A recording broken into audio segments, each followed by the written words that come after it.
Less than 24 hours, Georgians will be under a shelter-in-place order. McDonald, though, said he did not know the man was handcuffed and was trying to use his foot to pin him to the ground so he could be handcuffed. If your friends, neighbors, or local organizations are not complying, report them to us.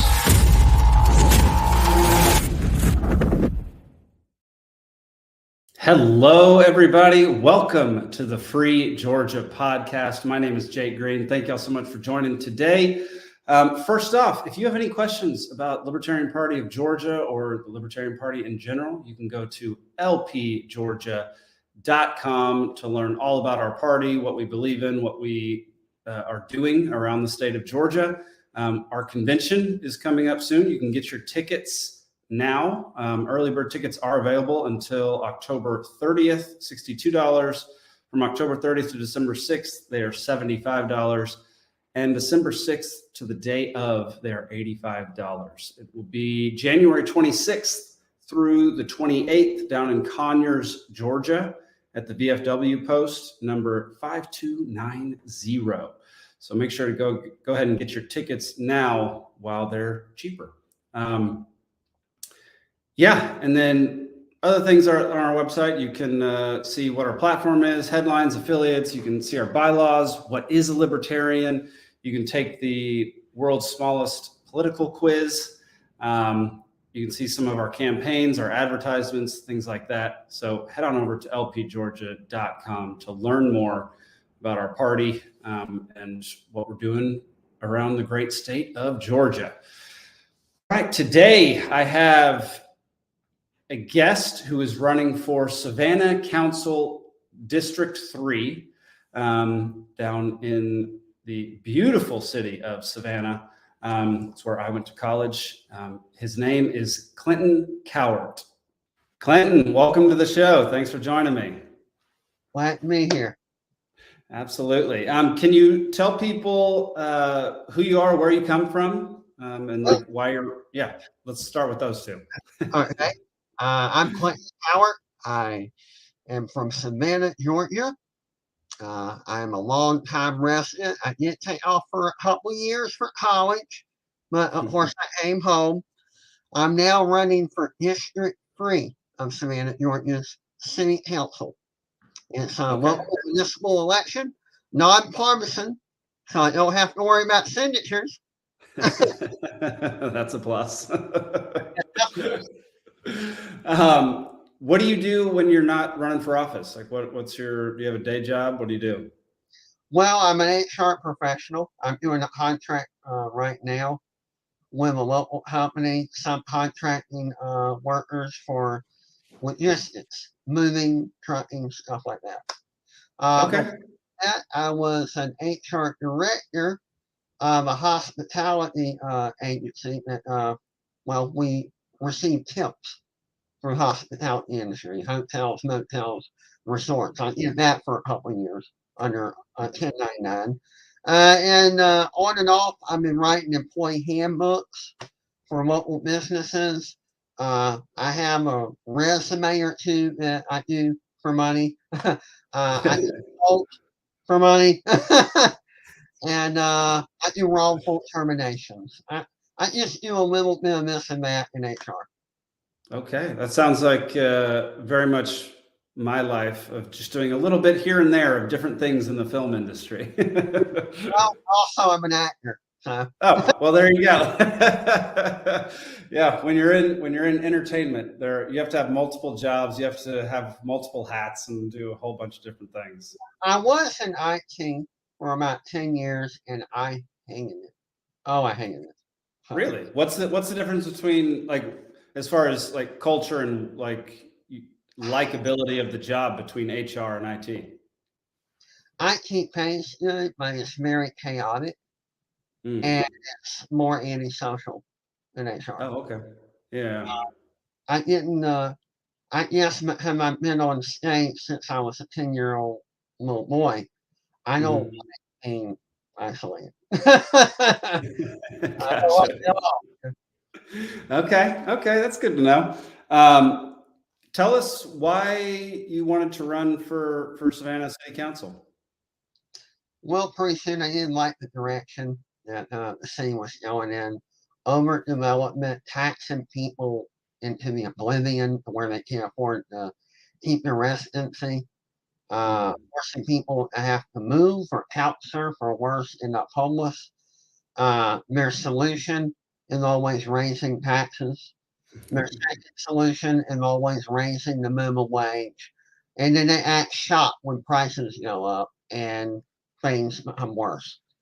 And then, of course, development, and then not understanding why tourism drops. Well, if you change the entire display and scenery of your city, which is the very reason tourists are coming there, and you make it more expensive, less tourism is going to thrive.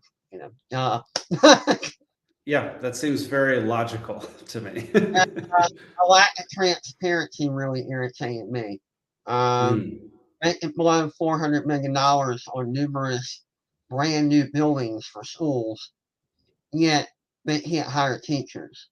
They can hire dummy terminal computers, but they still use the same outdated method of instruction when it comes to K through 12.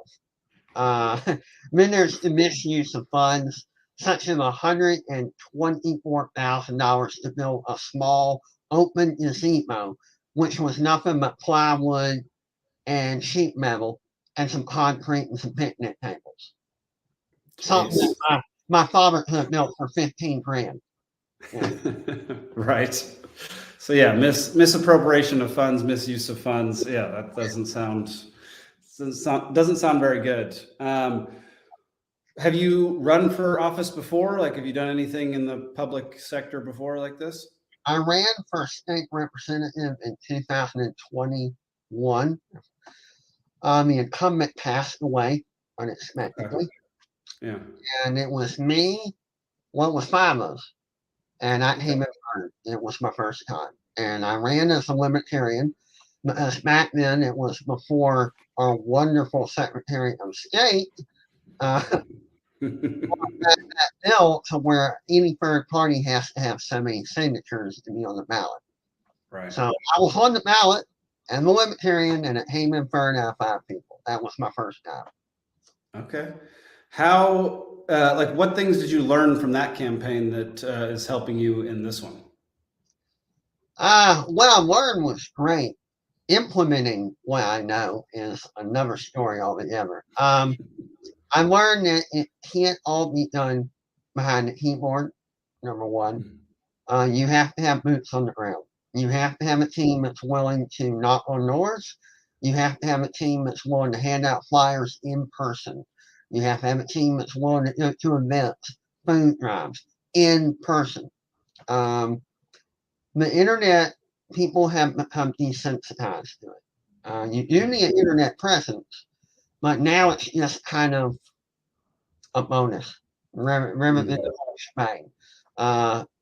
I say 10 to 15 years ago, you could probably conquer strides with the internet, but it's so crowded nowadays, people just tune it out.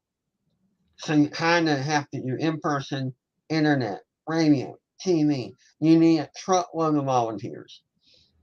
And even then, nothing's guaranteed. Right. Well, how's the campaign going so far? Like, what's your progress with this one? It's interesting. I've got more people taking down my signs, stealing my signs, or tearing them up. At first, it upset me, but then I thought, I kind of like this. I think they're afraid of me.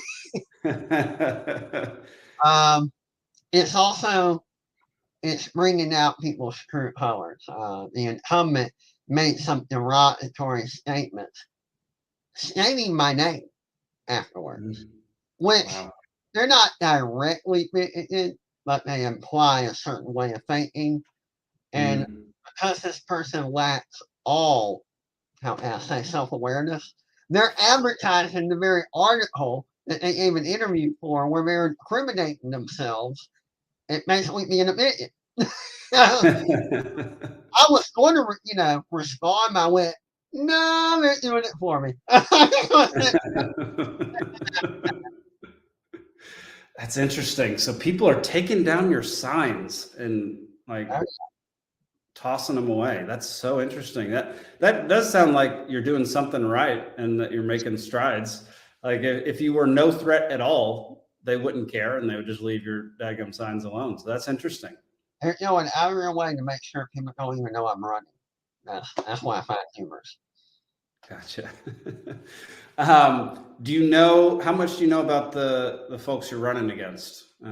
Like what do they support? What are their policies? That kind Well, a lot of them think everything can be resolved by raising minimum wage, which they like to now recoin a fair living wage, which is just wordplay. I grew up on government my whole life, and I can tell you right now, every time minimum wage goes up, whenever you receive from Uncle Sam goes up, prices go up, taxes go up, so you end up with the same or less after you pay all your bills. It doesn't make a difference, but it makes people feel good. And now that minimum wage has gotten a bad stigma, they're now using the coin phrase living wage or basic living wage. It's the same thing they did almost 70 or 80 years ago. They stopped calling places neighborhoods and started calling them communities after, communism. And people never took notice. Change the words, you change the perception. So. Interesting. Yeah, there's a massive amount of wordplay in the world today where definitions change really quickly and kind of without anybody objecting or really even noticing. Well, people are afraid of being called a hate monitor, which is opinion or prejudice. And because they're so terrified of that horrible cloud going over their reputation, they just kind of go along with anything. I must have heard the word inclusion and diversity 50 trillion times in every forum I go to. And I'm thinking, okay, when we talk about inclusion, what do you mean? We're going to include everybody, even people that, are harmful to us? I mean, right. And diversity, are we talking about diversity of appearance or are we talking about diversity of policy? Right. Diversity of thought over diversity of skin color or whatever. Yeah. So campaign seems like it's going somewhat well as far as attention that you're getting. I mean, I pulled up this article earlier. You got a full article in the Savannah Morning News, Savannah Now. And yeah, how are things going with the press? Like, are you getting more interviews like this one, or is Actually, I got a better interview. The one that interviewed all the candidates where my incumbent is spreading the word about themselves. Me, it was actually a very good article. It was in the Savannian. It's a publication in Savannah. And that was a very favorable article. It's on my Facebook. I don't know. It's is there a chat on here where I can just give you here's my link tree that you can connect to all my platforms, including my Facebook. It has the article on my Facebook, and I might have pointed out on my Instagram. And I have a political Facebook group and my regular personal Facebook profile. I'm on Rumble. I've been dabbling with Minds, but I still haven't gotten the hang of mine. I haven't either. I looked into Minds. It's just adding another social media program seems seems like a lot. And I should update some of my personal websites, like my HR website, because it probably doesn't even function anymore. But I've been so lazy to update my websites. I used to build websites for a little chump change on the side, and that is not for me. I agree. Building websites is time consuming, exhausting. And you have to have a visual eye and, a taste and color. And I'm not an artist. I can make it function, but pretty, Fair enough. All right. So let's talk about your campaign, like what you're pushing for, what you're running on. Just give me a list of like the top priorities of your campaign. My number one priority is transparency. I think that people need to know in real time, and I'm not talking months later, real time, how their money is being used and where it's going. I was in the SPLOSH programs. We've had about, I could be off on this, about 7 SPLOSH programs since probably 2002. Okay. And every time they go over budget, they make a new SPLOSH program. They lie to the people and tell them, oh, it's just a penny tax. No, it's a lot more than a penny. Sorry. I also want to tackle crime from a different avenue. Their idea of reducing crime is turning Savannah into a smart city where you have surveillance cameras everywhere. And now with upgrades in technology, they're putting infrared, temperature control, and on and on and on. Identification, facial recognition built into the cameras, or they're retrofitting the old cameras with it. Right. They don't have enough money to get actual human police officers.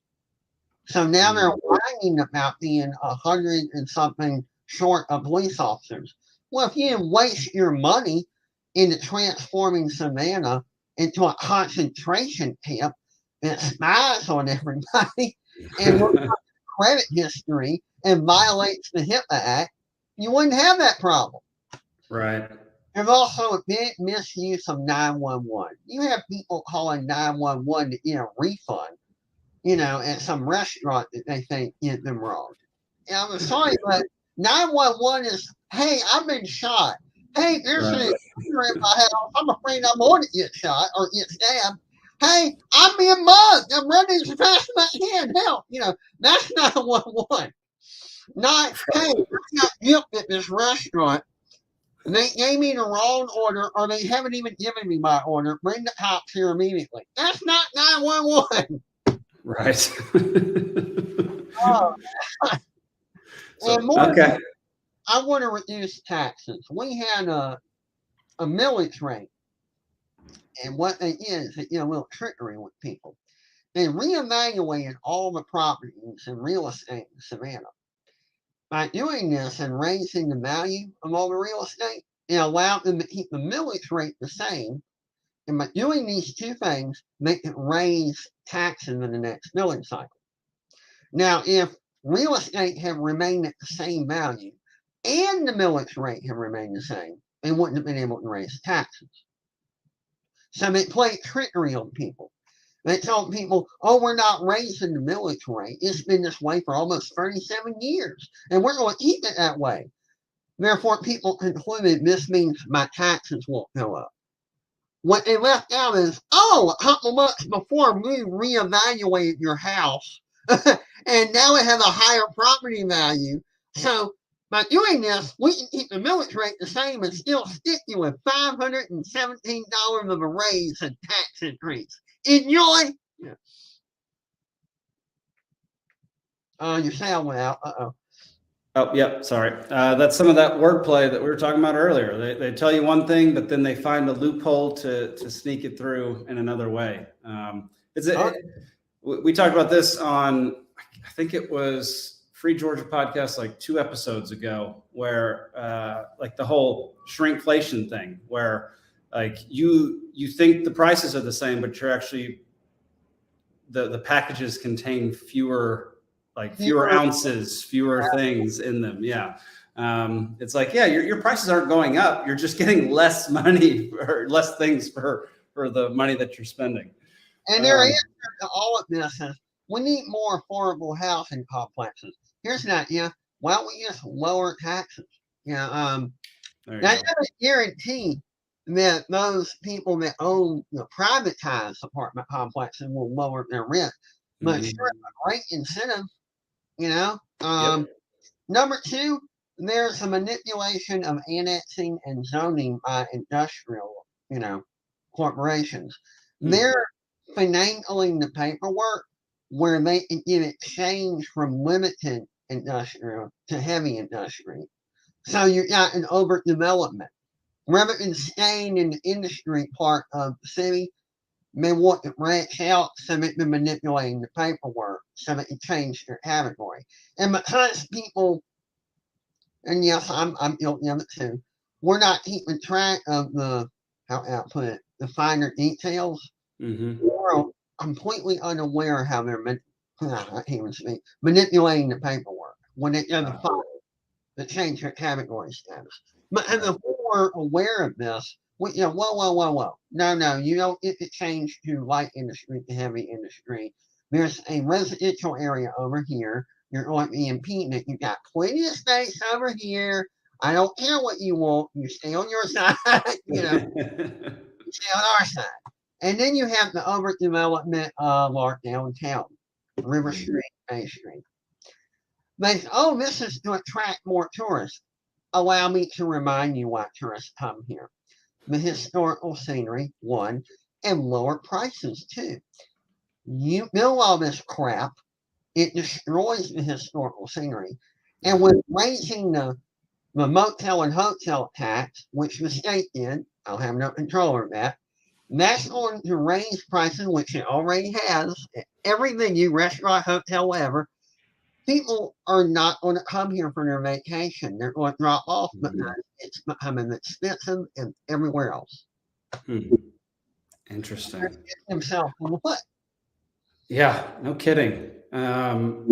You mentioned a little while ago about the turning Savannah into a smart city, which is something that LP Georgia has been heavily protesting recently. If you want to learn more about that, you can go to banishbigbrother.com to learn about smart cities and why you should oppose them with all your might. So yeah, head on over to banishbigbrother.com. It is a big project that LP Georgia is working on right now. And people need to know, even though I'm not in technology anymore, these technology companies, they're going to profit in the billions. So they're going to lie to the city officials. And they know most of them are computer illiterate. Right. They're going to tell them, oh, there's no way that anyone can get through our software and get your medical records and get your credit. Lie. Not only do they have access to it, they can sell it, they can harvest it, not on and on and on. I mean, you think our ballot issues and voting is a mess because of technology, and which is why many of us want to bring back paper ballots, then you haven't even looked at these cameras. Yeah, seriously.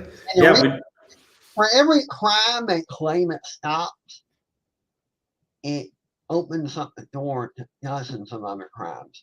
And if you think they really reduce crime, just go down River Street where there's a ton of cameras and let me take your wallet and see how long it takes the cops to come help you.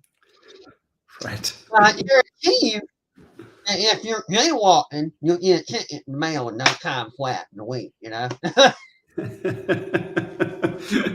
Interesting.